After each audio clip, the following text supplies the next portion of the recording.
Fondamentalement, j'ai compris que ce n'est pas le design ou la maîtrise des outils qui fait de vous un meilleur designer, mais votre façon de vendre votre design sans vous travestir. Les meilleurs designers ne sont pas des exécutants, ce sont des visionnaires, des entrepreneurs. Pour appuyer mon propos, regardez Steve Jobs, Kanye West ou encore Virgil Abloh pour les plus médiatisés d'entre eux, et Traf, Allure ou Jack Butcher pour les plus nichés. Tout ce que je sais aujourd'hui, je l'ai appris en allant sur Internet. Aller à l'école, et notamment en école d'art, était une façon de me rassurer. Mais plus j'avance dans mes produits, plus je me rends compte que je n'en avais pas besoin.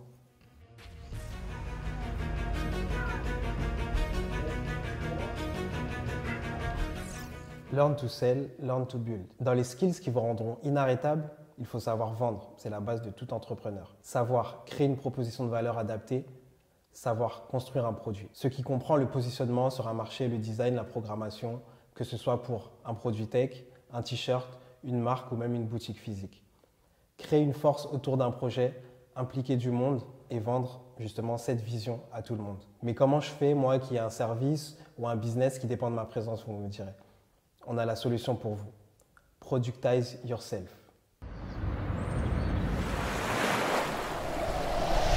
L'éducation nationale et les structures privées ne vous apprendront jamais à générer de l'argent par vous-même, du moins dans l'art et le digital. Je vise l'éducation nationale parce que c'est la source du problème, mais on peut dire la même chose des structures privées. Ils dictent aux professeurs et aux formateurs ce qu'ils peuvent enseigner et ce qu'ils ne peuvent enseigner. On ne va pas à l'école pour apprendre de l'argent et c'est l'une des raisons pour lesquelles je mets en place Unmaster Master Club. C'est pour les designers et adeptes du digital qui veulent apprendre l'argent et en générer avec leur discipline uniquement. Le job des enseignants et de l'éducation nationale, c'est de vous apprendre à être de bons employés dans une boucle que je considère comme étant une boucle infernale. Nous ne sommes clairement pas assez éduqués sur la liberté financière et c'est tout le rôle de cette chaîne. La base pour toute personne désirant d'être libre, c'est de savoir vendre, comprendre les mécanismes psychologiques du marketing, les mécanismes de création d'un produit et savoir automatiser ses tâches pour se dégager du temps.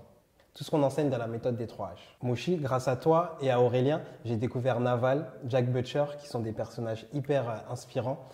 Jack Butcher, il parle de productize yourself. En fait, c'est devenir soi-même un produit. Il bossait en tant que consultant, fuyait un job d'employé et très vite, il a croulé sous les demandes en tant que graphiste freelance. S'est rendu compte qu'être à son compte, c'était pas forcément le chemin de la liberté. Donc, il a bâti une audience autour d'une problématique, créé des templates avec sa patte si spéciale qu'il rendait unique et a créé des produits qui se vendaient digitalement pendant qu'il dormait, en gros, dans son sommeil. Même quand je dors, je fais de l'argent. Comprenez aussi que... oh là là, mais frère, t'as tout gâché là. Un entrepreneur ne veut pas de salaire et n'est jamais sûr du lendemain. C'est une contrepartie risquée et ce n'est clairement pas pour les personnes qui se posent trop de questions. Ça vaut le coup uniquement pour des personnes qui veulent posséder leur masters, comme dans la musique. Créer un univers qui vous ressemble, une façon de penser, un lifestyle et le vendre. C'est ça le vrai design, pour moi. Si j'ai créé Sad B Studio, c'est parce que j'ai compris que le design ne me plaît pas si ce n'est pas une extension de moi-même. Je n'aime pas faire semblant et je veux rester vrai. Quand je faisais des infographies et autres plaquettes pour des marques qui travaillaient avec des agences, je vendais mon temps pour de l'argent. Je gagnais des sommes en fait dérisoires tous les mois et je me faisais taper dessus si je n'avais pas le bon design ou la bonne façon d'interagir avec un client. Ou la bonne façon d'interagir avec un commercial qui n'y connaissait en fait rien du tout dans mon métier. De l'exécution pure, dure, bête et méchante. Est-ce que cela fait sens pour vous? Pour moi, la réponse est clairement non. Vous vous connaissez mieux que quiconque. Dans ce cas-là, qu'est-ce qui vous empêche de vendre vos designs à 100% sur Internet? Qu'est-ce qui vous empêche de créer votre propre agence? Qu'est-ce qui vous empêche d'investir vos économies dans votre boîte qui est en fait une extension de vous-même? Rien, hormis le fait que vous ne savez pas comment faire ou la peur. Car beaucoup de designers en savent beaucoup plus que ce qu'ils croient. Il leur faut juste un déclic. Unmaster Master Club sera là pour le déclencher. Quand j'ai créé Unmaster Master Club, c'est pour voir plus loin que le simple fait de faire du design. C'est même carrément devenir designer, entrepreneur, avec toutes les clés dont vous avez besoin pour créer un effet de levier durable, en plus évolutif, en fonction des nouveaux outils et des nouvelles plateformes. Pour moi, savoir vendre, c'est plus des habiletés liées aux soft skills, au talent d'humain, de rapport à l'autre, que de levier de force. Savoir se mettre à la place de votre client, le comprendre, savoir qu'est-ce que vous résolvez, comment mettre votre secret sauce pour qu'il soit addict à votre proposition. C'est ça la vente. Ensuite, c'est qu'un designer bien formé peut générer beaucoup plus d'argent en étant à son compte et sur Internet qu'en étant entre 4 murs de 9h à 20h. Parce que ouais, faut pas oublier que partir tôt du travail, c'est très mal vu en France. Aussi, sachez qu'une personne qui entreprend ne le fait pas avant tout pour l'argent, mais pour se dégager du temps. Le temps, c'est la ressource la plus précieuse que vous pouvez avoir, avant même l'argent. Le temps vous permet justement de travailler quand vous le voulez, de voyager si vous le voulez, de voir vos enfants grandir, si vous avez des enfants, et de profiter d'autres opportunités qui vous plaisent. j'entreprends depuis 10 ans et c'est que maintenant que je comprends ces mécanismes-là.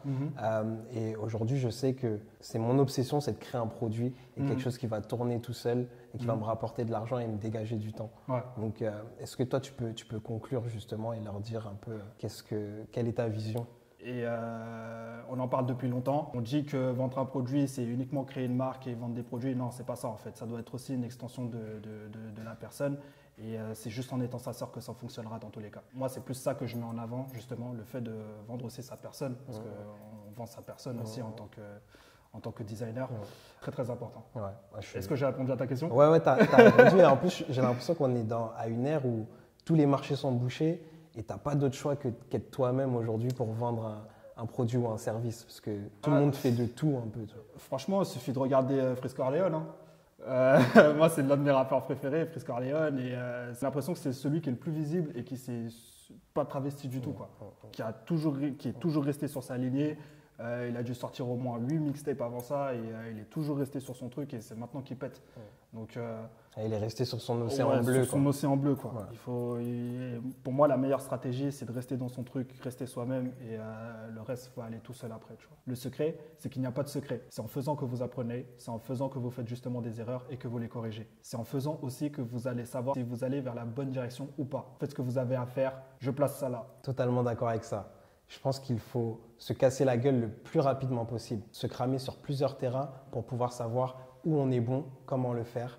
Si on ne passe jamais à l'action, on ne saura jamais où se trouve notre zone de génie. Et c'est là où cette zone de génie se trouve que se trouve l'oseille. Tombez amoureux de votre process. Et vendez des produits. Arrêtez les services là, on est plus là-dedans.